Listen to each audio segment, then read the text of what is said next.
Patay ang isang estudyante matapos barilin ng hold-upper sa Cebu City. Agad namang naaresto ang sospek na nakiusyoso pa kunwari para hindi paghinalaan. Nasa frontline ng balitang yan, si John Aroa. Duguan dahil sa tama ng bala sa ulo ang 19 anyos na lalaki sa barangay Basak San Nicolas sa Cebu City. Namamasyal lang sa naturang lugar ang biktima noong Biyernes ng gabi kasama ang kanyang nobya nang barilin ng isang hold-upper at kunin ng kanyang cellphone at pera. Kinilala ang biktima na si John Lloyd de los Reyes, first-year nautical student.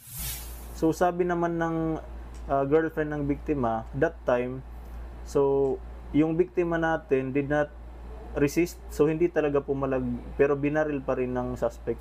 Naisugod pa ang biktima sa ospital pero namatay rin kalaunan. Sa paglalarawan ng kanyang nobya, agad na aresto ang suspect na taga roon din sa lugar.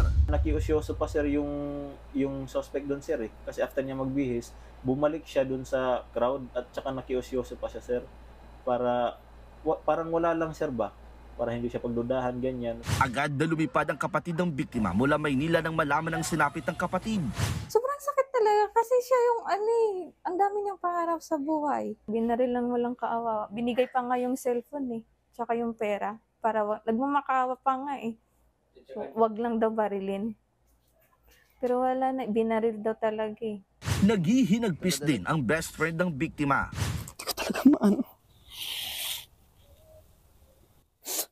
Apakabuti niya po talagang tao para gawin sa kanya, no?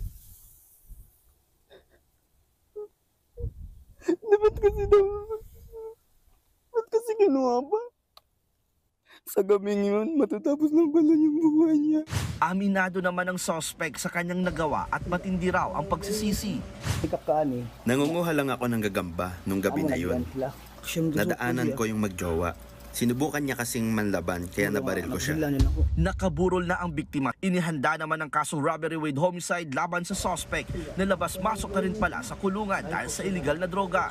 Nagbabalita mula sa frontline, John Aroa, News 5. Mga kapatid, Jess De Los Santos po. Iba na ang may alam at may pakialam sa panahon ngayon. Para sa tuloy-tuloy na balitaan sa frontline kahit weekend, mag-follow at mag-subscribe sa social media pages ng News 5.